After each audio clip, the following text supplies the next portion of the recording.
Pensa numa escada de tratamento. Tudo eu gosto de pensar assim, e eu desenho e eu escrevo isso para o meu paciente.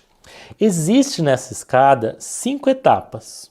Ou seja, o paciente chegou no meu consultório, na verdade ele chegou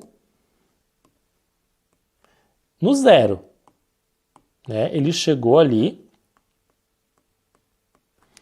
com dor. Ele está relatando dor, meu paciente. Beleza. O que ele tem? Diagnosticado uma artralgia. Artralgia é uma inflamação de ligamentos da articulação.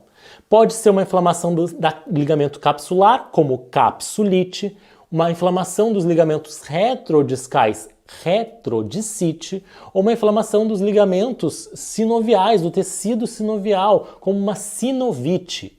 Mas muita coisa, não entendi nada. Tudo bem, essas 3 coisas, retrodicite, capsulite ou sinovite, tudo isso a gente chama de artralgia.